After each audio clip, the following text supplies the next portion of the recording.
Bienvenidos a Mundo HR, un cara a cara con los líderes más influyentes de recursos humanos, producido por Calo Agencia y conducido por Mariano Muñiz. Hoy recibimos a Alejandro Melamed, speaker internacional y experto en recursos humanos con más de 25 años de experiencia. Trabajó en grandes compañías como Coca-Cola y Molinos Río de la Plata. Hoy dirige la consultora Humanize Consulting y es coach ejecutivo de los principales líderes de la región. Lleva publicados 7 libros, el último llamado Tiempo para Valientes. Slick. Ayudamos a las organizaciones a diseñar y ofrecer experiencias únicas a sus colaboradores. Gritix. La comunicación y los datos de recursos humanos en un solo tablero. Hola, les damos la bienvenida a un nuevo capítulo de Mundo HR, hoy con un invitado muy especial, Alejandro Melamed.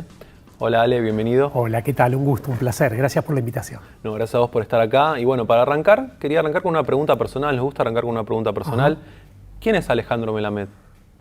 Qué buena pregunta, ¿no? Si tuviéramos la respuesta, a ver, vamos a intentar delinear algo. Un apasionado de la vida, un apasionado de la familia, un apasionado de la profesión y alguien que permanentemente tiene la inquietud de ir buscando otros rumbos, otros caminos, investigando y tratando de encontrar cuestiones o servicios, productos innovadores. Y desde la profesión, que fue una de las cosas que mencionaste, vos trabajaste mucho tiempo en el mundo corporativo. Ajá. Y ahora estás fuera del mundo corporativo. ¿Cómo fue ese pasaje y hay algo que extrañás de ese mundo?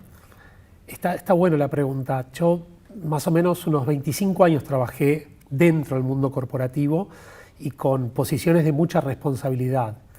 Y lo primero que te diría que lo que cambia es que uno por lo general tiene un apellido de casado o de casada mientras está en la corporación que te abre muchas puertas.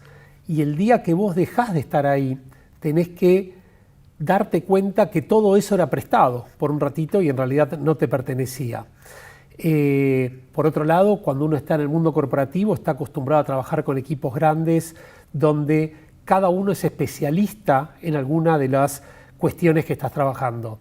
Cuando uno trabaja por su cuenta, cuando uno desarrolla sus propias iniciativas, uno tiene que ser un especialista en marketing, un especialista en finanzas, un especialista en logística y hay un montón de aspectos de la vida que cambian, pero definitivamente hay un momento para cada cosa, hay un periodo vital para cada una de las alternativas y ambas tienen un montón de ventajas y obviamente su lado oscuro como cualquier cosa en la vida, ¿no? Sí, me quedo con lo del lado oscuro, que me parece súper interesante. Y yendo también al lado oscuro, que fue la pandemia, algo que nos pegó a todos, tanto consultores, organizaciones, a personas de lo personal, de lo profesional. ¿Qué crees que la pandemia nos deja? ¿Qué nos deja en el mundo del trabajo que va a seguir o qué cambios nos trajo que van a continuar post pandemia? Ok, yo creo que la pandemia lo que hizo fue como una lupa gigante que nos permitió conocer lo mejor y lo peor de cada persona, de cada familia, de cada sociedad, de cada organización.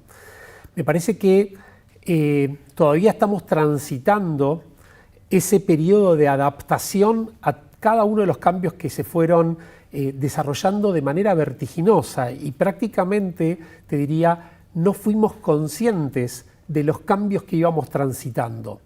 A mí me parece que muchas de las cosas que pudimos ver a partir de la pandemia sirvieron para darnos cuenta que tenemos un montón de alternativas que las manteníamos en estado de latencia. Por ejemplo, el trabajo de nuestras casas, por ejemplo, la conectividad global, por ejemplo, la necesidad de la colaboración con modelos innovadores, por ejemplo, la necesidad de la cooperación a nivel global para encontrar soluciones a los problemas realmente complejos que tenemos en el mundo.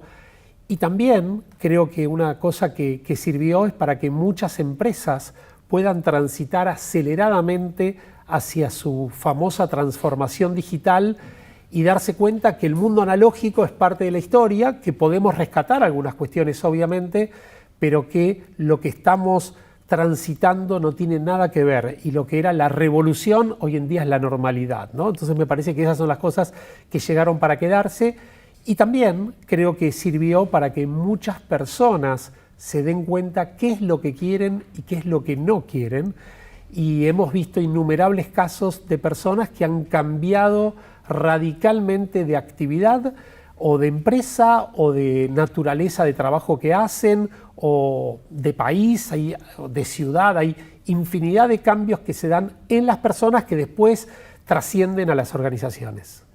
Mencionaste el tema del trabajo remoto. Está lleno de encuestas en LinkedIn de qué preferís, trabajar a tu casa, sí, híbrido, ir a la oficina. ¿Crees que las organizaciones que no puedan dar esta libertad de acción a sus equipos van a perder talento? A ver, definitivamente sí. Lo que creo es que no todo trabajo puede ser hecho de manera remota. De hecho, hay algunas estadísticas, pero muy serias, que proyectan que aproximadamente la mitad de las personas en el mundo van a tener que seguir trabajando presencialmente todo el tiempo, porque realizan actividades que son imposibles de hacerlo de manera remota. Muchos de ellos fueron esenciales durante la pandemia, durante el periodo que estuvimos todos recluidos. Ahora, hay la otra mitad, hay un porcentaje que va a poder hacerlo de manera remota todo el tiempo, y hay un porcentaje importante que va a ir al modelo híbrido. Creo que lo que está tratando de definirse es qué significa lo híbrido, palabra que tal vez hasta hace 3 años la utilizábamos exclusivamente para los autos híbridos o para cuestiones de energía, y hoy en día lo estamos naturalizando. A mí me parece que parte de lo que está viendo es cuáles son las expectativas de los colaboradores, cuáles son las expectativas de las empresas. Se está viendo muchas diferencias generacionales, y creo que el cambio fundamental es pasar del control a la confianza, ¿no? Digamos, donde cuando vos estás presencialmente tenés la posibilidad de observar el trabajo, la tarea de cada persona, y cuando lo haces de manera virtual tenés que desarrollar la confianza porque vas a medir por resultados y no tenés la posibilidad de estar observándolo todo el tiempo. Esto generó cambios de raíz en los modelos de liderazgo, y también creo que una buena noticia para las empresas es que sacó a la luz la posibilidad de achatar las pirámides organizacionales, porque se dieron cuenta que hay mucha gente que lo único que hacía es estar en estamentos intermedios para generar trabajo, para justificar su propio lugar, ¿no? Y estos son cambios que me parece son bienvenidos, y que nos vamos a dar cuenta del impacto que tuvo todo esto en los próximos años. Hablaste de control y confianza, hablaste de modelo de liderazgo. Las organizaciones nos matamos pensando planes de líderes, definiendo al líder de la organización. ¿Qué cualidades crees que sí o sí tiene que tener un líder en la pospandemia? A ver, yo creo que en realidad hay un concepto que viene detrás de esto, y me parece que es mucho más fundante. Y tiene que ver con que nosotros estamos acostumbrados a un modelo de el liderazgo heroico, esos líderes que vienen y resuelven todo en una persona. El líder que tiene todas las respuestas a cada una de las preguntas que se generan, y con esos procesos, y sobre todo en las corporaciones multinacionales, donde se escalan las decisiones hasta el primer nivel. Yo creo que lo que vamos a transicionar es a un sistema de liderazgo.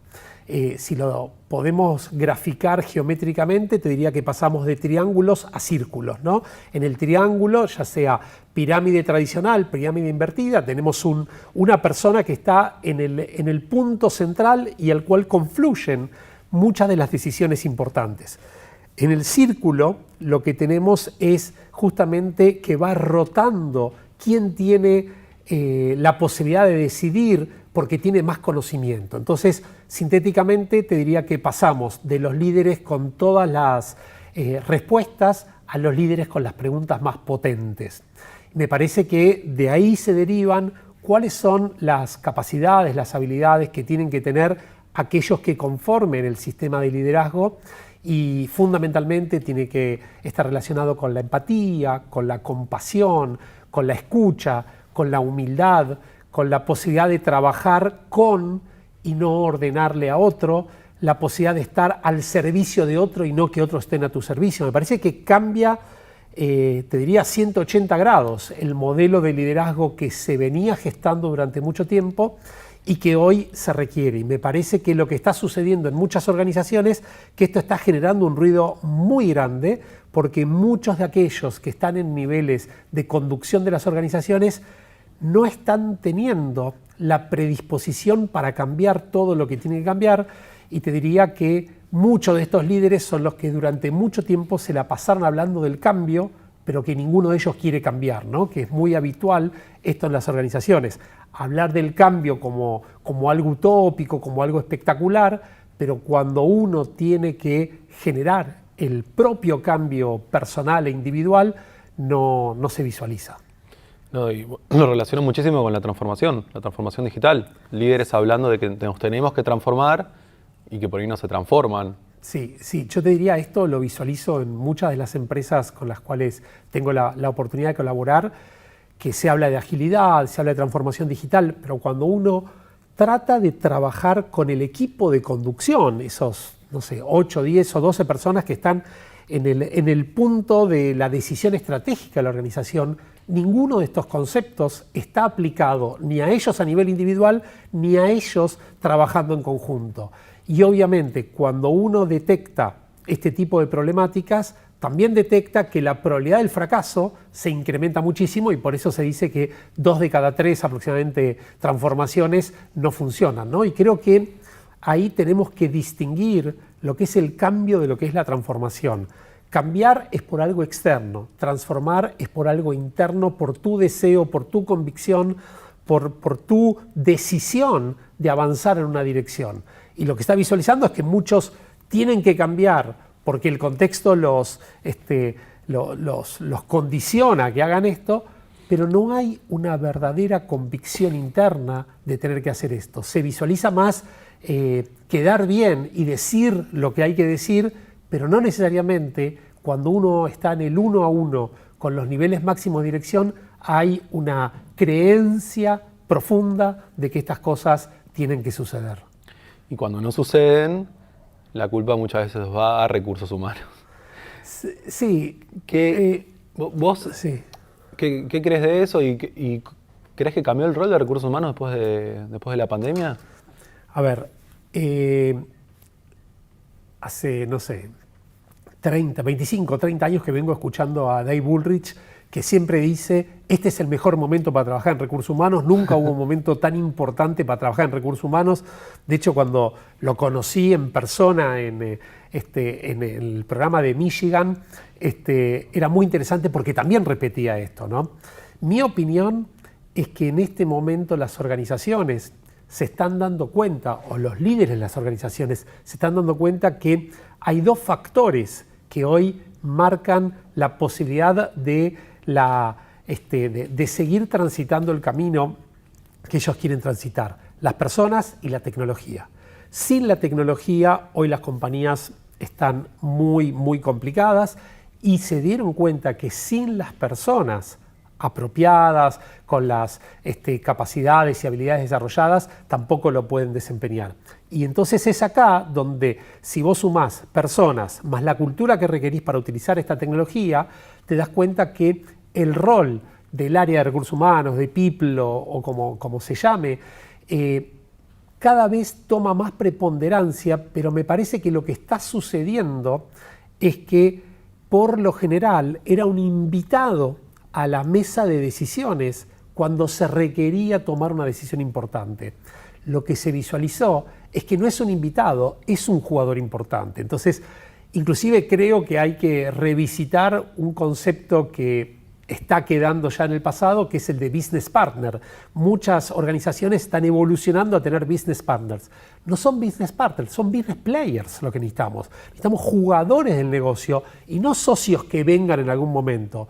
Y me parece que ahí está el punto central donde vamos a distinguir la función tradicional de recursos humanos, de generar procesos, de generar herramientas, de dar respuestas a preguntas que se generan, para estar en el centro de la escena y decir, bueno, ¿cómo hacemos esto? Y cómo proyectamos la organización del futuro. ¿Y crees que este mix de pandemia y transformación digital nos hace más humanos o todo lo contrario? A ver, el deseo sería que nos haga más humanos. Creo que la pandemia nos hizo reconocer que todos tenemos la fragilidad humana y te podés llamar Donald Trump, te podés llamar Jair Bolsonaro, te podés llamar Alberto Fernández o Boris Johnson y el virus te ataca de la misma manera, ¿no? Entonces me parece que fue como un llamado de atención para todos para darnos cuenta que somos humanos, nada más que eso, y que estamos en ciertos roles en determinados momentos.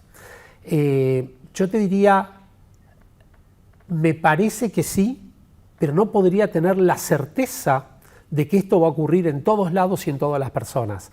Tengo la esperanza de que ocurra, pero también estoy visualizando que algunos tienen la capacidad de olvidarse muy rápidamente algunas cosas que pasaron. Hay un concepto que a mí me gusta mucho de unos profesores de Singularity, que ellos dicen que para lo que sirvió la pandemia no es una pausa y después seguir en el camino que veníamos transitando. Sirvió para darnos cuenta que nos han cambiado el sistema operativo, nos cambiaron el disco rígido. Entonces, cuando te cambian el disco rígido, si no cambiás, quedás totalmente desenfocado, desenmarcado. Me parece que es un llamado, una invitación a que todos vayamos a un modelo donde lo humano esté presente y donde se prioricen ciertas cuestiones que habitualmente no se estaban priorizando en las organizaciones. Y se dice también que cada vez es más importante el propósito de las organizaciones y que los millennials, los centennials cada vez estudian más ese propósito a la hora de elegir una organización. Sí. ¿Vos lo ves así? ¿Lo crees así? A ver, sí. Creo que inclusive la palabra propósito es algo relativamente nuevo que se utiliza. Antes siempre se hablaba de la misión de las organizaciones. A ver, yo lo que veo es que muchas empresas se dieron cuenta que sus propósitos en momentos de crisis no tenían ningún tipo de sentido. Y el propósito sin sentido te genera una crisis peor. Entonces, ¿qué es lo que sucedió? Muchas empresas tuvieron que modificar sus propósitos o muchas se han dado cuenta que muchas personas dicen, yo para este propósito no quiero trabajar. Y si tu propósito es exclusivamente la aspiración económica y ganar dinero, hay mucha gente que dice, yo no quiero trabajar en una organización cuya única aspiración sea el ganar dinero.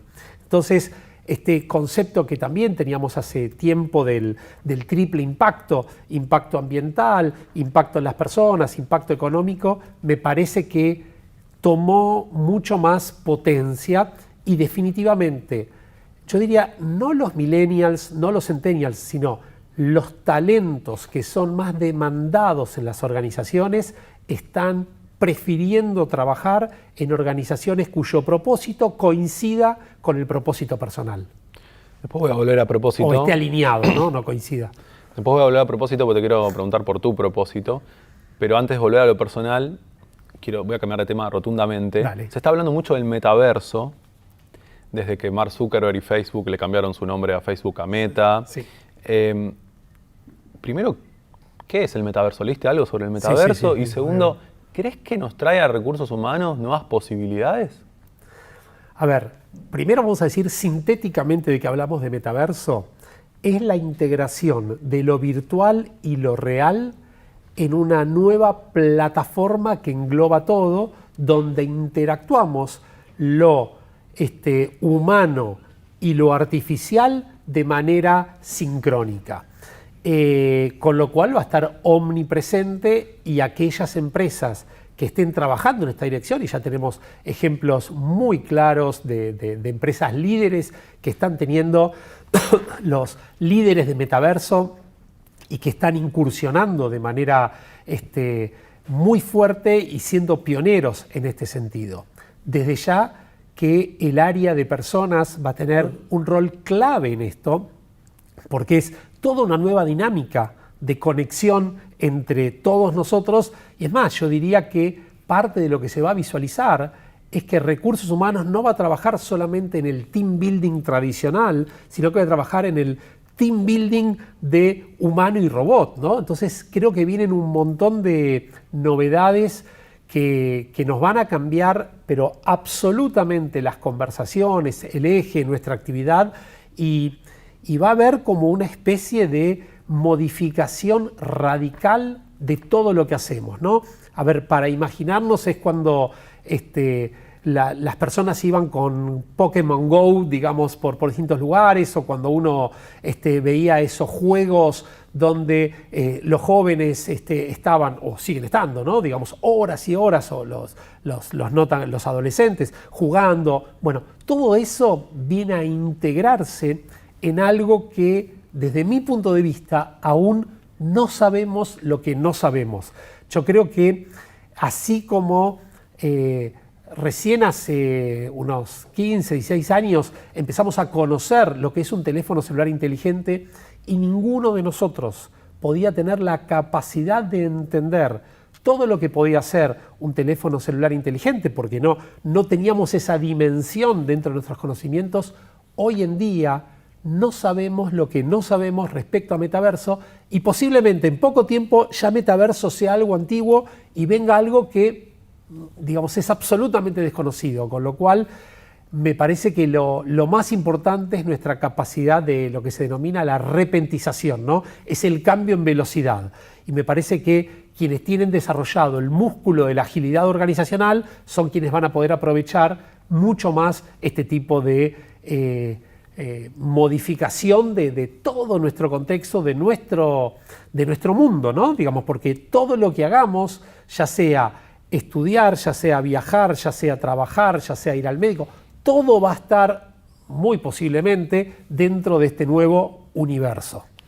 No sé, a mí me lleva a Black Mirror, me da medio apocalíptico también. A ver, está bueno lo que decís, porque en general con todo lo tecnológico y con lo tecnológico aplicado al mundo del trabajo, siempre suele haber como dos posiciones, ¿no? La optimista y la pesimista. Y tenemos, pero adherentes a una posición y adherentes a otra posición, ¿no? Y de los grandes líderes mundiales que dicen todo esto que viene va a optimizar y estamos en la abundancia total y va a ser espectacular para todos, esos son los optimistas, y están los pesimistas. Los optimistas ven todo óptimo, los pesimistas ven todo pésimo. No, esto nos va a destruir, nos vamos a quedar todos en la calle, nadie va a tener trabajo.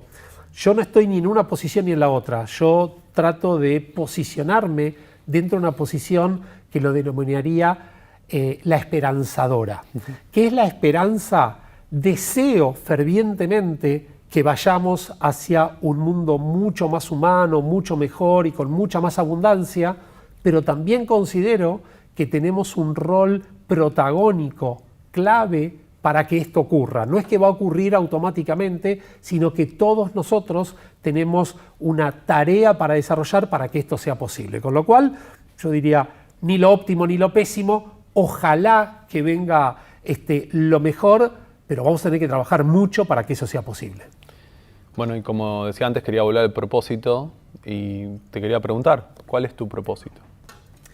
Mirá, está buenísima la pregunta, porque creo que son de esas cuestiones que las damos por obvias, lo que llama el contexto de obviedad, y no necesariamente está, ¿no? Y mucha gente dice, no, porque quiero conectar con mi propósito, y de hecho, muchos de los trabajos individuales que hago con líderes que tienen responsabilidades enormes, cuando le preguntas esto no tienen ni idea por dónde está su propósito.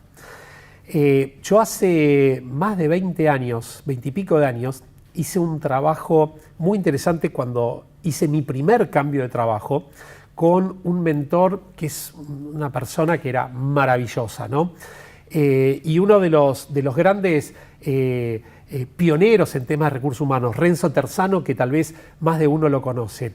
Y en ese momento me acuerdo que armé mi plan estratégico, donde lo primero, en ese momento se decía la misión, ¿no? ¿Para qué estás en el mundo? Y en ese momento propuse una misión que es inspirar a las personas a partir de un criterio profesional absoluto, con mucha responsabilidad y con mucha humanidad. Y te diría que hace poquito volví a recurrir a este documento que estaba, pero digamos, en un plástico que está todo amarillento, con las hojas amarillentas, y me di cuenta que tenía más vigencia que nunca, ¿no? Y creo que obviamente a través de los años uno no va transformando su propósito, pero va como haciendo la versión 2.0, 3.0, 4.0. Me parece que en lo que sería en este momento ya la versión X.0 de esto, está como muy vigente esta idea de seguir trabajando para poder inspirar a otros, para poder contribuir, para poder generar cosas nuevas y diferentes, siempre con una mirada tan humana como profesional. Buenísimo, Ale. Y para cerrar, te quiero preguntar, ¿con qué libro te gustaría inspirarnos? ¿Cuál nos querés recomendar para eso? ¿Un libro que haya escrito yo? Sí. Ah, bueno. Puede ser sí. Dos, puede ser uno que hayas escrito vos y otro, sí. el otro Yo autor. te diría con el próximo que está por salir dentro de muy poco, es donde se integra mucho de lo que estamos viendo, de lo que pasamos, pero fundamentalmente de lo que viene y cómo lo que pensamos que iba a venir ya vino. A ver, yo te diría algo que es interesante. Cuando uno escribe, uno se escribe.